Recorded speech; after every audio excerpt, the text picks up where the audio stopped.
So I know, Jonathan, because you mentioned this to me before we began recording, that our time is limited today because you are um, going to visit the family of a very young Israeli, Achimeir family. a 14-year-old Israeli who was recently attacked and killed. I don't use the word murdered because we're in a state of war. And in war, you don't murder people. In war, you kill people. Kill people. They consider themselves to be our enemies. Correct. They They are killed. they are correct, and therefore they killed a person they view as their enemy. And I don't. My complaint is not against them. My complaint Oh, against the or everybody else, whether Jew or Gentile, who prevents us from defeating our enemy.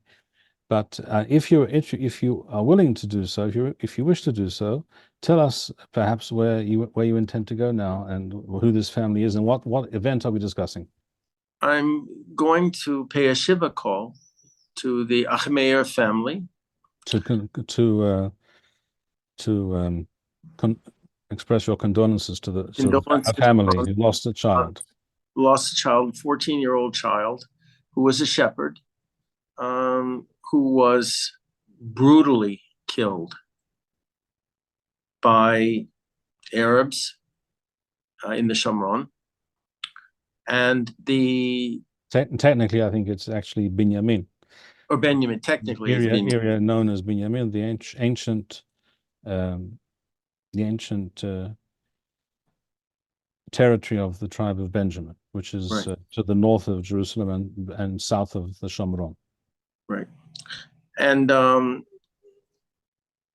his friends that came to rescue him were also came under attack. Then they retreated, and a rescue force from the army showed up, and they were attacked from another quarter. So it was very well coordinated. It was almost a military camp, well, a military attack, military style attack. It was very deliberate. It was planned, and um, they lay in ambush for this Correct. young man to attack him and kill him. And this And took place they attacked this the past relief, Friday. right, and they attacked the relief force as well. Well, what has happened? Apparently, from what I've read, the army was responsible for killing two of the attacking Arabs. But in response, the security services, as usual, have arrested two hilltop youth.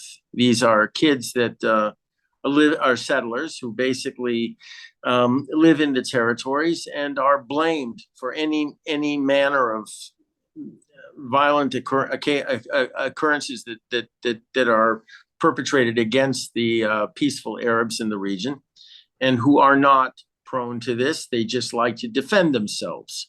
That's all. So two of these poor guys have been arrested. I'm sure they'll do everything they humanly can to extract some kind of confession from them, which involves the use of torture, which has been approved by the High Court. Nice. And the thing is, for a long time, the army and security services and police have turned a blind eye, collective blind eye, to the attacks that are being waged against our shepherds in the territories. And these shepherds are very important because their flocks are actually occupying, if you will, or protecting large swaths of territories in the area. And that's exactly why they're being attacked, And because that's they why are they recognized as the only effective way of establishing Jewish control over large swaths of territory. correct. And to our great shame and to the great misfortune of this young man, our army, security services, police, and government have basically refused to give them the kind of security that they deserve. Not just as shepherds occupying large swaths of territory, strategic territory, but Also because they're our fellow Jews. Which it should be pointed out is not in any way territory owned by others. At all. Neither, At all. A not lot of it not is, owned by Arabs, and not no, and some of it is actually owned by Jews who have been unable and have been prevented from actualizing their ownership of certain areas or by the certain government. tracts of And land by that they bought with and they have all the legal documentation to prove it. right. But what has happened to this young man, I don't blame the Arabs exclusively. We're at war with them. And in war, this is what the enemy does. He kills us. Who do I blame? I blame the army, the security services, the police, and most importantly, Bibi Netanyahu. I was horrified. I wasn't surprised. I was sickened to my stomach by his feigned and calculated outrage that he exhibited following the death of this poor young man. And when he ordered the security services and the police and the army to leave no stone unturned in their efforts to secure the murderers in question. We know who murdered this boy. We know who attacked the army. These attacks on shepherds and Jewish farmers and what have you in various parts of the country, and by the way, not just in Yudan and Shomron, not just in Judea. No, you can go to the Galil. This is in the Negev, this is in the Galil, this is all over the country. The number of attacks that were deliberately planned and perpetrated by Arabs against such Jews working their land or shepherding or what have you, by our enemies, the number of such attacks is beyond counting. And what happens in each and every case, if in fact the Arab attackers and perpetrators are arrested, they are almost immediately released and no charges are brought against them. And they always take the word of the Arab over that. And this goes back to the so-called Attorney General or legal advisor of the government, who is really the most powerful person in the country. Correct. More powerful than the prime minister.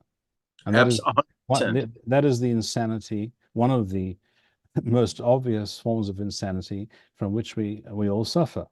We have a country in which what's called in Hebrew the Yoetz or Yoetzet Hamishpatit LaMemshala, supposedly the legal advisor to the government. She, in this case, a woman, she should be an advisor. She is an authority unto herself. She is correct. Her role and task is not defined by law. She does exactly as she pleases. She has the constant and dependable support of the entire legal establishment with her against the elected government. And to that extent, one can express some sympathy for Binyamin Netanyahu, because he to some limited extent, because he is in fact not in charge of this country. What should have happened, well, first of all, it shouldn't have happened, but what should have happened following this brutal killing of this young man is that they know the villages where the perpetrators came from. And it wasn't just one or two. There were hundreds of perpetrators that participated in this military-style operation. They're citizens of their residence. They should have been torn down to the ground. And they know who the murderers are. And it should have been put to the in question. Give us the murderers, or we'll just start selecting them. And what's going to happen to you will be something that you'll be begging for a quick death. So give us the murderers, and we'll just deport you to Gaza or to Syria from these villages. Rav, we just have to do this once, just once, and the word will get out. You touch a Jew, and the entire suffer, and it will stop. Because that's the only thing he understands. It's a knife at his or her throat. But unfortunately, right now, We don't have a government that understands the nature of our enemy. They are at war with us religiously, politically, militarily, socially, and personally. And we have these people, these Oslovites, as I call them, who don't see that way, that there are peace partners. And this is, again, the thing that results, the misperception that results in the death of a young 14-year-old boy who was doing nothing more than doing what David HaMelech did, tending sheep in our God-given land. Wow. And yet, what we will hear from the Biden administration is that this is another example of settler violence. No, they've already called it a provocation. Well, there you go, exactly, which is hardly surprising. His shepherding, his tending of the flock was a provocation. And apparently, I have to check this out to see if it's true. But apparently there was some well-known leftist who actually went out with tweets saying, this is what this guy is doing, this young man is doing, and he's doing it on stolen Arab land. I don't know if which is simply true. I have to check that out. Which is not true. The land is not owned by any Arab, and in many cases not by any Jew either. In some cases, parts of it are owned by Jews. Correct. I mean, the point of the matter is, I don't recall any Israeli leftist who has been fomenting trouble in the territories being arrested and sentenced. I don't recall, even where it resulted in the death of a Jew. I don't recall one instance. I may be wrong. I will be corrected if necessary, but I can't recall any leftist who goes to the territories and works with our enemies and whose actions may result in the death or serious injury of a Jew from being prosecuted. Not one. Again, this goes back to the legal establishment, which is essentially conducting lawfare against the Jewish people. 100%. That's what it's called, lawfare. On that rather sad and discouraging note, we shall end for today. As we said, you need to get going. And to those who may say, well, that as I just mentioned, that was rather discouraging and depressing, perhaps in some ways. I, for one, will respond to such people and say, we are here to describe reality and speak the truth, and not to provide some kind of feel-good experience. And no. Even if the reality is discouraging and depressing in many ways, it's better to be aware of the reality so that we can begin to consider how to respond to it. 100% correct. My friend Jonathan Pollard, thank you so much once again. Till we meet again. Shalom, Amen. shalom, peace and victory. Amen.